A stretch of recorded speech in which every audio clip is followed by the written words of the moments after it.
The essential purpose of the 7 Habits of Highly Effective People is to learn how to lead your life in a truly effective way. To describe what the 7 Habits material is, let me share with you what it is not. It is not a quick fix program. It is not a program of the month. It is a process of personal and interpersonal growth and development that will require not only your continuing best efforts, but also your patience. As we all know, real growth and development cannot take place overnight.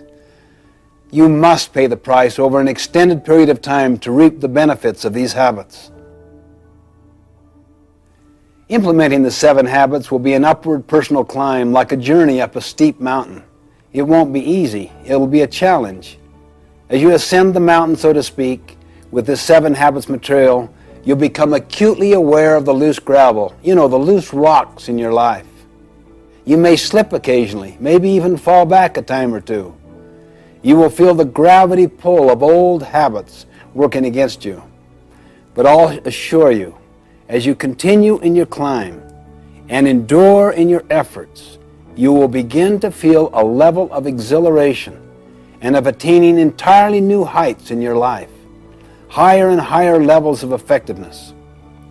By applying this effort, you can expect to increase your capacity to achieve your personal and professional goals and to develop better working relationships with your associates and all of your loved ones. In short, you can expect to become more effective.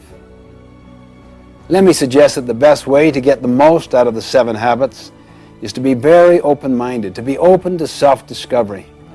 Participate, really get involved. Look for ways to apply and to implement these habits in your life. You see, our habits form our character. You may have heard the quote, "Sow a thought, reap an action. Sow an action, reap a habit. Sow a habit, reap a character. Sow a character, reap a destiny."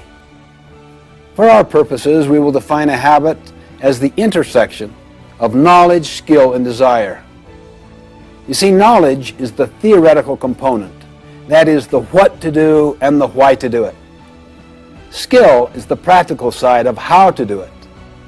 And desire is the motivation side, the want to do it. In order to make something a habit in our lives, we literally must have all 3 components. Habits are powerful factors in our lives. They constantly express our character.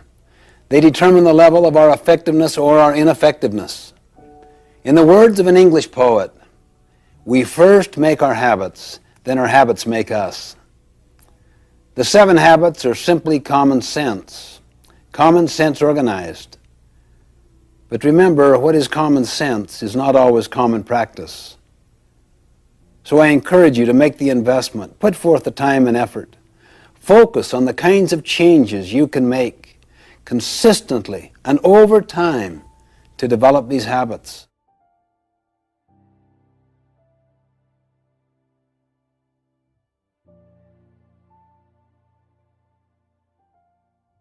I wanted to study the success idea in America and how it evolved. So I got into the popular success literature going back for 200 years. This included many, many books, magazine articles, annotated bibliographies, summaries, reviews. I literally tapped into thousands and thousands of sources, either directly or indirectly. As I worked, I started to sense a pattern. As soon as I sensed this pattern, I looked for evidence of it, and the evidence was everywhere. The basic finding was this. For the first 150 years, almost the entire focus of the literature was on character, on principles, on what we might call the character ethic. Attributes such as integrity, fidelity, courage, compassion, contribution, responsibility, justice. These findings became the basis for writing the 7 Habits of Highly Effective People. And then, because of many, many societal forces, the emphasis gradually shifted in the early 1900s, particularly in the 20s and the 30s, away from the character ethic to what we might call the personality ethic, which focused more on techniques than on principles. You are probably familiar with many books that illustrate the literature of the personality ethic. They basically deal with how to take care of yourself, how to look good, how to dress in particular ways, how to create the right image. In other words, the personality ethic focuses on how to appear to be rather than on how to actually be. Many of these techniques have real merit. However, if they don't have their roots in the character ethic, if they don't have their roots in principles, they won't have the power to create enduring effectiveness. For example, what if people learn techniques of influencing others, but they're fundamentally duplicitous or deceitful in their character? What if they really wanted to use people to build their own economic success? They might develop smoothness in their relationships so that they can have their own personal ends achieved, money, fame, glory, whatever. They really couldn't care less about contribution or service, purpose, adding value, helping others. How much trust would you have in them? How willing would you be to follow them or to rely upon them when things get tough? You know, one time I had a student come to me and say, "How am I doing in your class?" I looked him in the eye and said, "You really know how you're doing, don't you? A lot better than I do. How are you doing?" And he kind of looked down squeamishly. "Well, not too good, I guess. I just had kind of a rough time lately, and maybe I haven't applied myself as much as I should have." You really came to find out how well you'd psyched me out, how well you'd psyched out the system, isn't that right? When in fact, you kind of know in your heart how you're doing. "Well, how am I doing?" he said. "How are you doing?" Let's focus on what's really happening, not on what's appearing to happen. You see, this whole personality ethic with its technique focus is like the tip of an iceberg. The tip, or that part which is seen on the surface by others. It's above the water. The character ethic is like the great mass of the iceberg under the water. People often do no work in the foundation where the great mass is, where the greatest long-term impact is. Too many people give all their energy and focus to the tip of the iceberg. That is, to learning techniques that others can see. You see this even in organizations, not just individuals. You see, programs change, practices change, principles do not change. If we help individuals and organizations to internalize principles, they will know how to adapt the practices to address specific situations. Let me emphasize that techniques have their place. They're very important. I really mean that. I mean, you want good human relations techniques, public relations techniques, communication techniques, management techniques. But when we use techniques to cover our own lack of character, they become manipulative. They undermine trust and confidence. You see, what we really need is the character ethic. And that's essentially what the 7 Habits is about. This material is based on an inside-out approach, meaning we give our first energies to our own character development before we focus on techniques or how to be more effective with others. Gandhi beautifully demonstrated this principle once. A mother came to him and said, "Would you help my child reduce the amount of sugar he is eating?" Gandhi paused, thought, and answered, "Well, talk to me in a week." A week later, the mother asked him again, and he talked to the boy, and the boy agreed. And the mother said, "Why didn't you talk with him last week?" Gandhi smiled and said, "You don't understand. Last week, I too was eating sugar." Unless we work on our character, we will not develop trustworthiness. And trustworthiness is built by the combination of both character and competency. We could have all of the ability in the world, But if we don't have the basic character to be reliable, to take responsibility, others will soon learn to distrust us. They're fearing that we're just trying to meet our own ends, perhaps at their expense. In my opinion, unless we return to the character ethic, we won't have the basic foundation of trustworthiness. That's what leads to trust, which is needed to build effective interpersonal relationships. In the final analysis, what we are communicates far more eloquently than anything we say or do.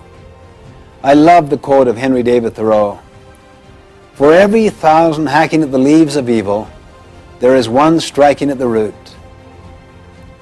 In other words, let's work primarily on the roots to begin with and build a foundation of trustworthiness.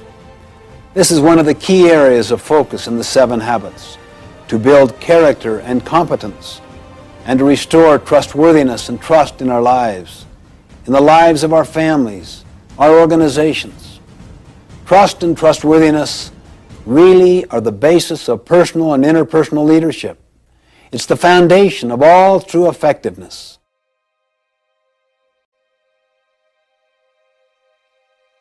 I would like to stand back and look at the basic structure, the basic framework of the 7 habits as a whole.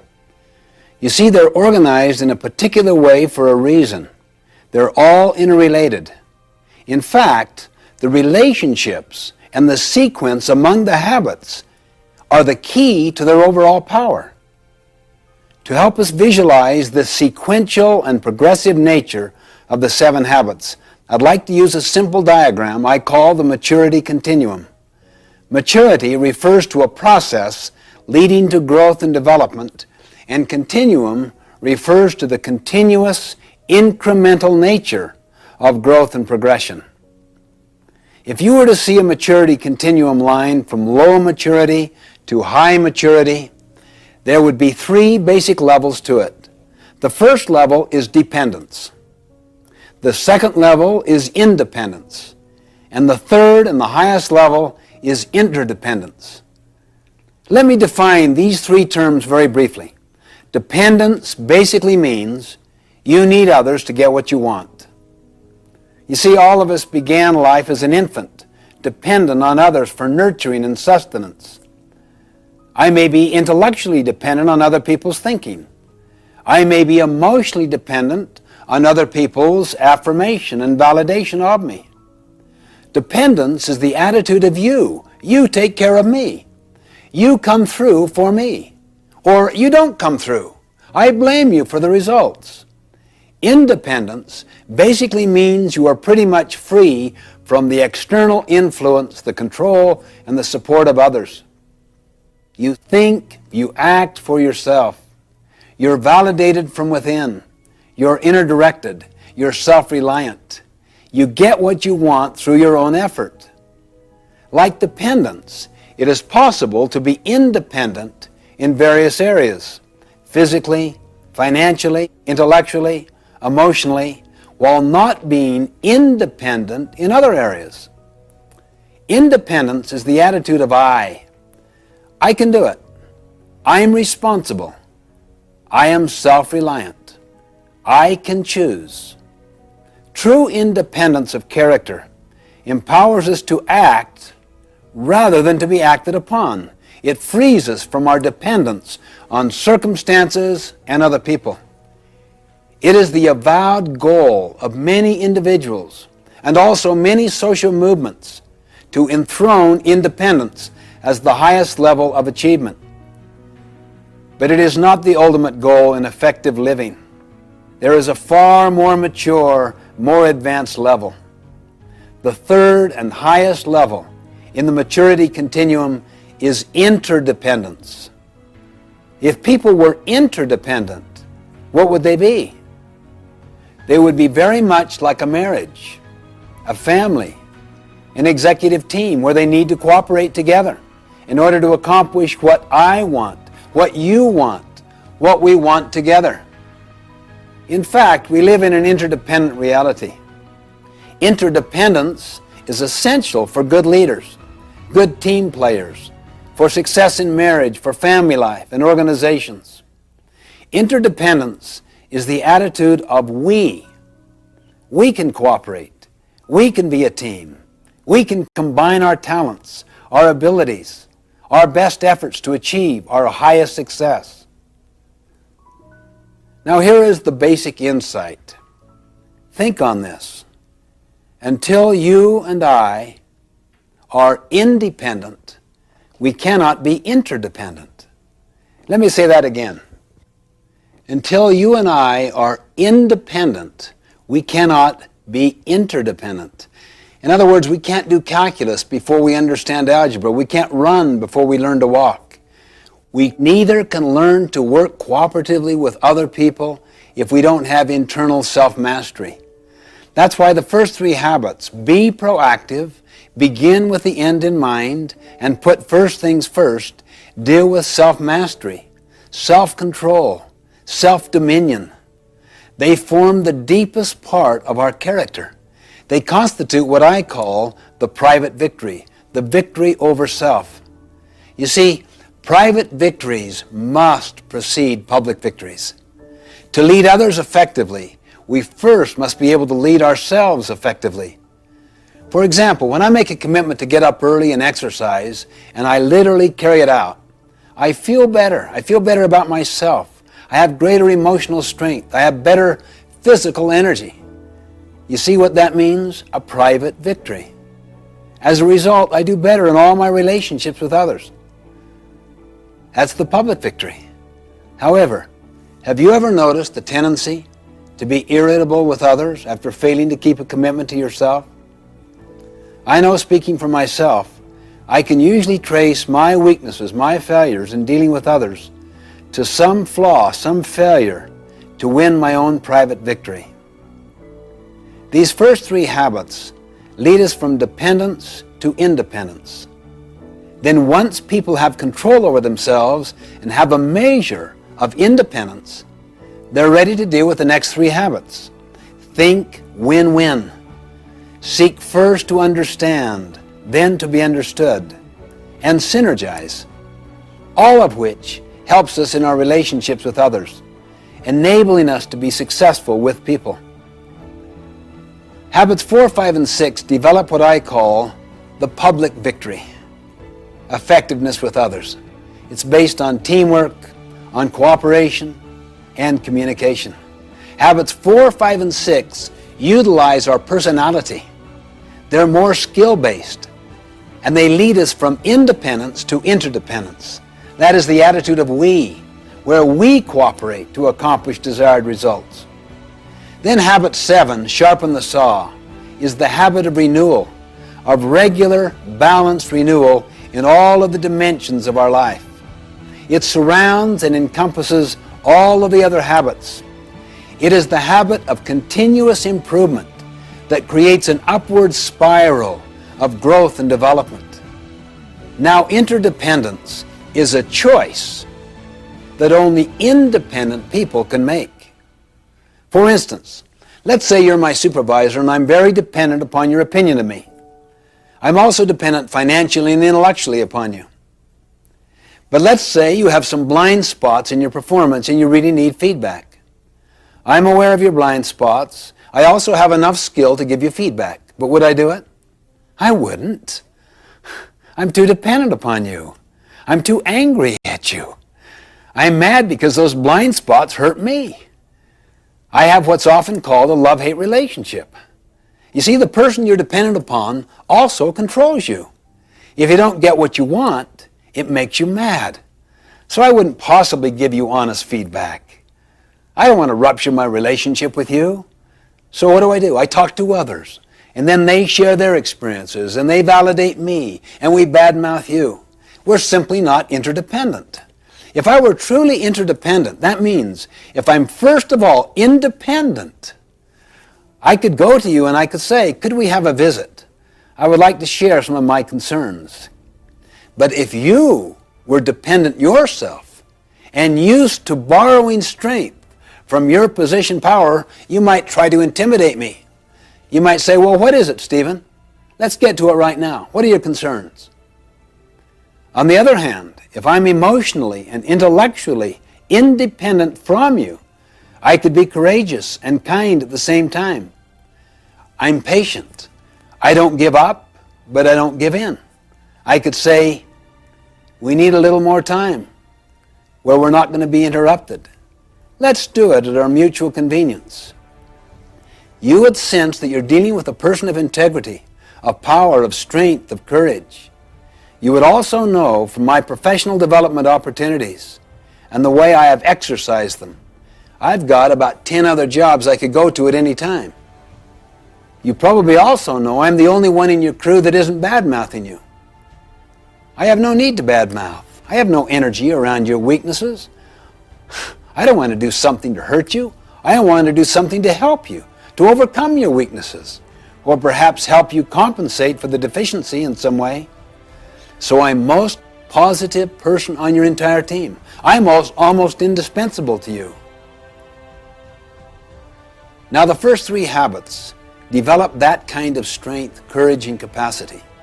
The next 3 habits help me know how to work effectively with you so that my strength does not intimidate you.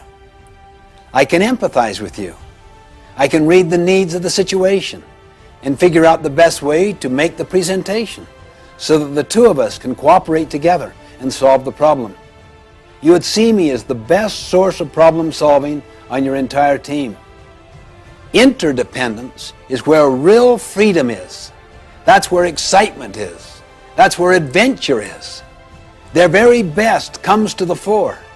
That's the maturity continuum, the adventure of building powerful, interdependent relationships, interdependent teams.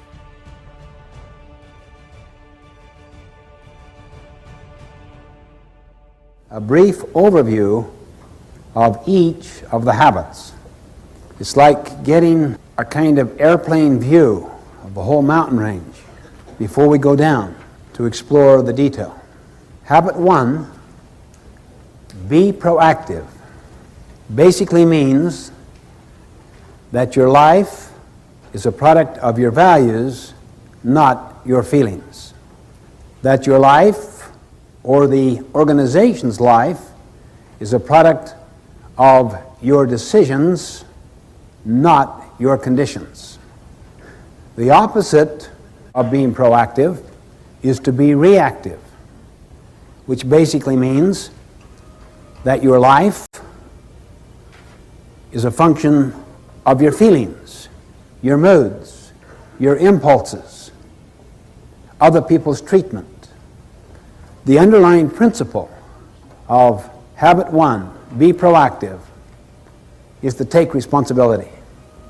The concept is you and I have the capacity to choose our response. Habit 2, begin with the end in mind, basically means that all things are created twice, and habit 2 is the first creation. Habit 2, begin with the end in mind, means that you get a mental image, a picture of where you want to end up in this meeting, in this relationship, this year, in your life. To a company, it is the vision it has of its future. It is the creation of that vision. Habit 2 is based on the principle of vision, of purpose, of meaning, of mission. Habit 3, to put first things first, is the second creation. To put first things first means you decided what the first things were in habit 2. Now you have the discipline and the commitment to keep them first. The opposite of putting first things first is to put second or third or fourth things first. That's why many people really deeply value their family relationships, their health, their personal integrity.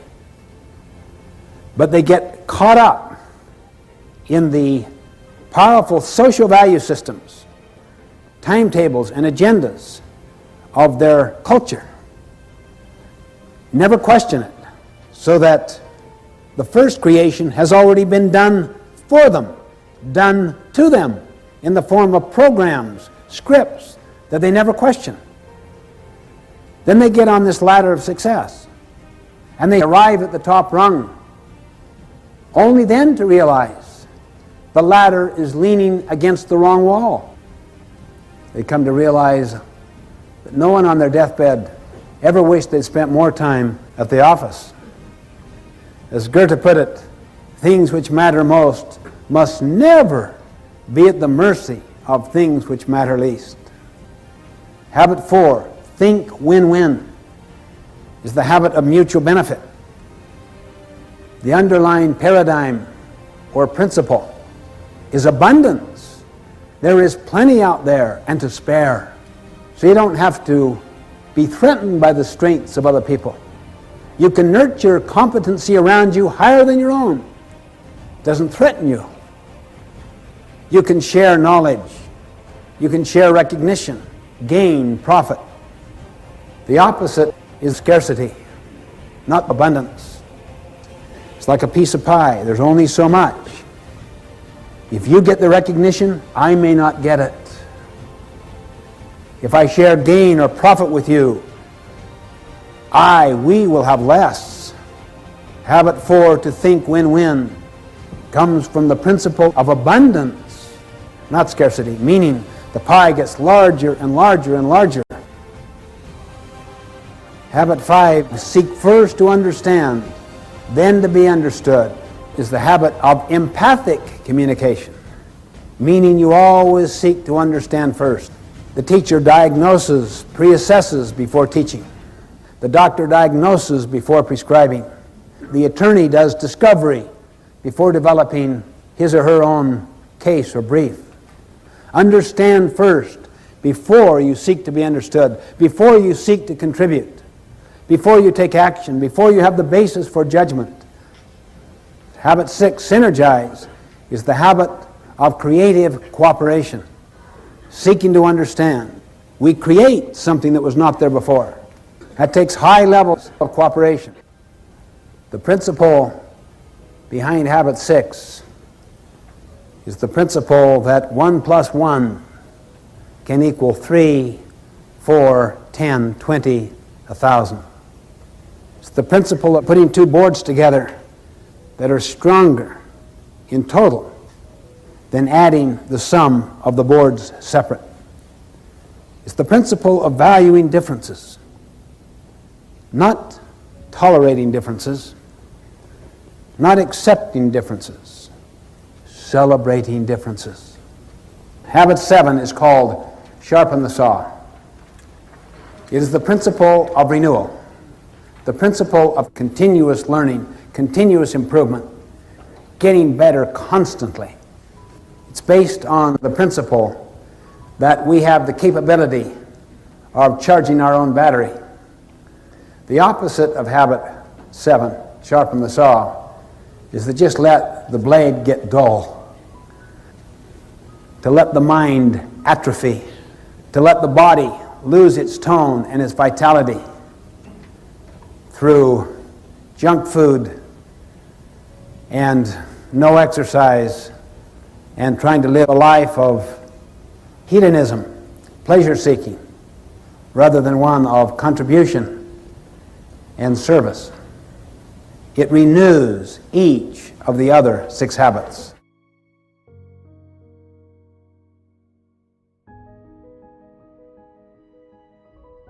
The 3-person process is this. The best way to learn something is to teach it. How many have learned that? How many have learned that when you really teach is when you really learn? In 5 minutes, you will be teaching what I'm teaching you in the next 5 minutes. See yourself now as a teacher. I'm going to briefly describe the 3-person process and the 4 benefits that come from the 3-person process. Now, notice your behavior right now. See, you don't see yourself as a kind of passive learner. You see yourself as an active teacher. You're just preparing to teach. And that significantly increases your learning. That is the first benefit. The first person teaches. The second person first captures, understands, then evaluates to see if it makes sense, thinks about application, and then teaches the third person. Then that person teaches another person. This way you can take material and cascade it through an entire organization. Second benefit.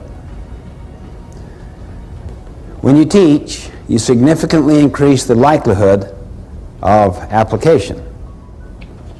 For instance, if you're teaching people to be better listeners, isn't it probable that you'll try to be a better listener yourself?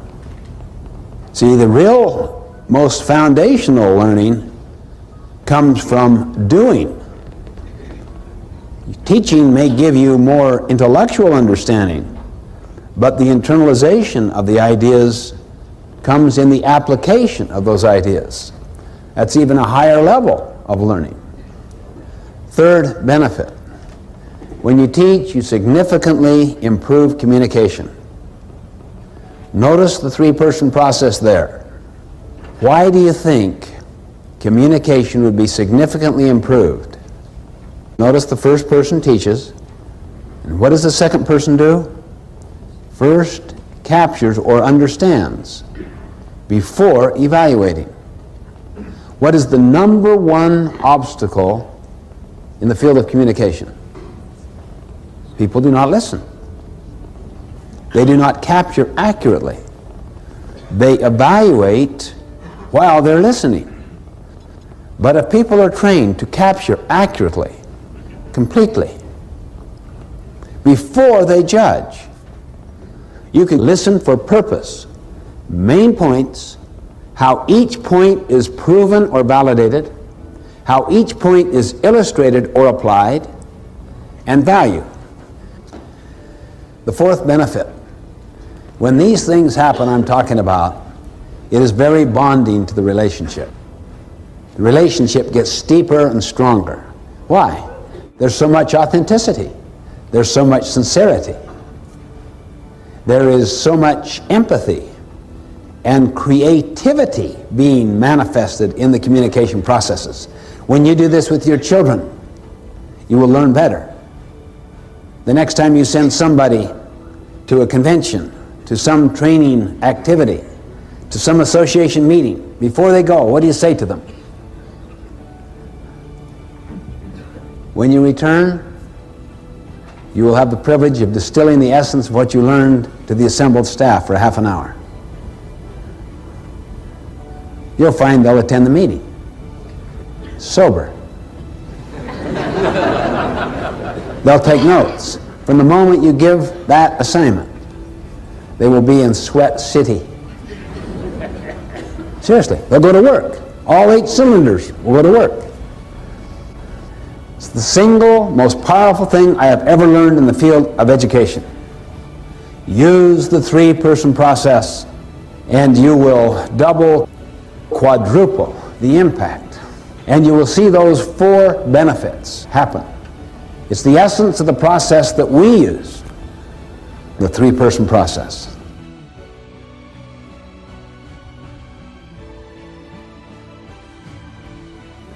We have to realize that it is all based upon principles, upon natural laws. That is why we are presenting this foundational material first. We need to understand the concept of a principle and the concept of a paradigm, and also how to define effectiveness. Then we'll look at the 7 habits. I suggest that principles are not only natural laws, objective, factual, external to ourself. I suggest they are also self-evident. How would we know that? We have found that if you can get enough people interacting freely and synergistically who are informed, all the value systems are the same. We find that regardless of one's background, religion, culture, nationality, race, gender, regardless of the level in the organization, regardless of the industry or the profession, the same underlying values are universal. They represent what we could call principles. There is consensus that surrounds them, such as integrity, service, contribution, the growth and development of people, kindness, how you treat people, dignity, fairness. These are universals. Every one of the habits represents a principle, a fundamental natural law that is self-evident. Now, let me just give an illustration of the difference between a social value and principles. It was a dark and stormy night. Captain, Captain, Captain, wake up. What is it? Sorry to awaken you, sir, but we have a serious problem. And we've tried to solve it and can't. What's the problem? There's a ship in our sea lane about 20 miles away that refuses to move. What do you mean they refuse? Just tell them to move. We have, sir. That's the problem. They won't respond. I'll tell them. The signal goes out. Move starboard 20 degrees. The signal comes back. Move starboard 20 degrees yourself. What arrogance. Who is this guy? He doesn't know who I am. Let him know a captain is giving the command. The signal goes out. This is Captain Horatio Hornblower, the 16th. Move starboard 20 degrees at once. The signal comes back. This is Seaman Carl Jones, the 3rd. Move starboard 20 degrees at once yourself. This is a command. A seaman commanding me, a captain? I can't believe this. What is going on? Let them know who I am. We're a battleship. We could just blow them out. The signal goes out. This is the mighty Missouri, flagship of the 7th Fleet. Signal returns. This is the lighthouse. You see, lighthouses are like principles. We don't break them. We break ourselves against them. This is why humility is the mother of all other virtues. Openness, teachability, humility, awareness of external realities. If you can cultivate that and apply it with other people, you'll change the whole nature of the culture. It'll become a principle-centered culture, not one driven by social values. I had a friend of mine who said, our company is value-driven. I said, every company is value-driven. Hitler was value-driven.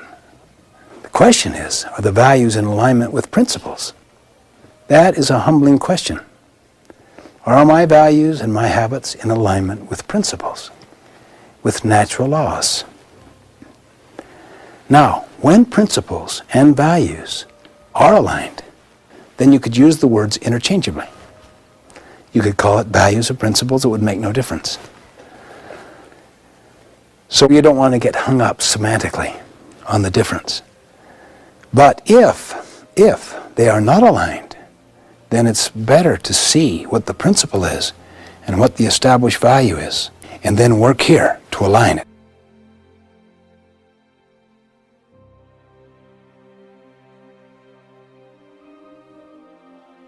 The law of gravity. Gradually, the whole world has come to accept that. The apple falling out of the tree and hitting the scientist's head. Simple observation. The law of gravity governs. What if you had a legislature trying to repeal the law of gravity? A principle is the actual reality, like the law of gravity, the way things are. How many here, when you were in school, did a lot of cramming? Be honest now. How many got really good at it? How many here have ever worked on a farm? Ever cram on the farm? I don't mean just work hard at the end to bring in the harvest. I mean forget to plant in the spring, flake off all summer, and then really work hard in the end to bring in the harvest. Well, it's patently foolish. We know that. Why? Because a farm is a natural system and is governed by what? Principles or social values? Principles. What about the development of our mind? What would you say? Social values or principles? The development of the mind, not the getting of a degree. You can't fake it. The development of the mind is based on principles, the law of the harvest, not on social values, however popular. What about the body? What would you say? Social values or principles? Our health, physical, mental, spiritual, emotional, is governed by the law of the harvest, by principles, not by social values.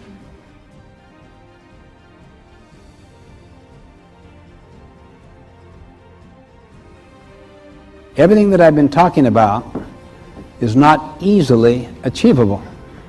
It takes continuous effort. You can't fake, for instance, the ability to do 20 push-ups. You can't fake it. You have to pay the price. Next time I come back, he literally, I'm convinced, could do 25, even 50. But he'd have to pay a price to do it.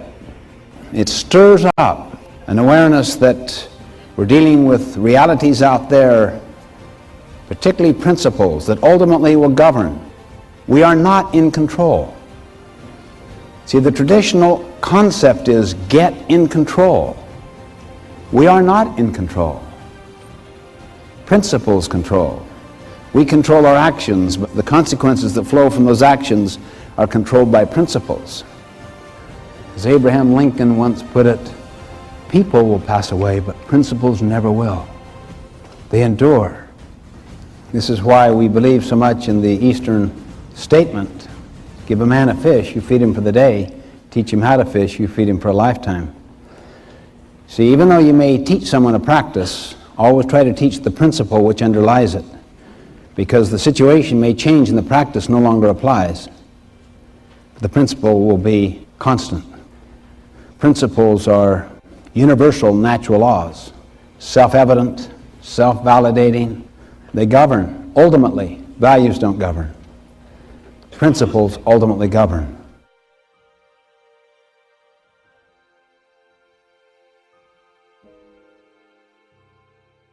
The Greek root paradigma, it basically means a pattern, a model, a representation, something that stands for something else. It comes from the mental image you have in your mind of the way things are out there. And the images we carry in our heads of the way things are, of reality, come basically from our own backgrounds, our own experiences. All of us think we see the world as it is. In fact, we see the world as we are. We project onto the outside world, our environment, the people we associate with, including how we see ourselves. We project out of our own conditioning experiences, our background, a certain representation, a certain model, a certain set of expectations, a certain assumption on that reality out there. And we think that's the way it is. I might describe myself or you or a situation as if I am describing it as it is. In fact, I am describing myself, that is, my perceptions, my frame of reference, my worldview, my value system, my autobiography, and I'm projecting it upon the outside. You see, a paradigm is the map you have in your mind. Once you have an accurate map, then your behavior and your attitude matter. See, what we call maps are usually assumptions of the way things are. Assumptions of the way things are represent just, that's what reality is. You don't question that. I remember I was giving a speech a little while back, and there was someone on the front row just constantly talking to another person. And my mother was 2 rows behind, and she was so upset that here her precious son was being so ignored, so blatantly, so openly, constantly, and would not end. From the very moment I began to the end of my speech, just constant talking. And it just totally discombobulated her own listening, and she felt like taking her purse and reaching 2 rows ahead. Anyway, she went up afterwards to the person that was running the conference, and did you see that? Did you see what was happening? Can you believe that right there on the front row that... Yeah, I know. She's Korean. That's her translator.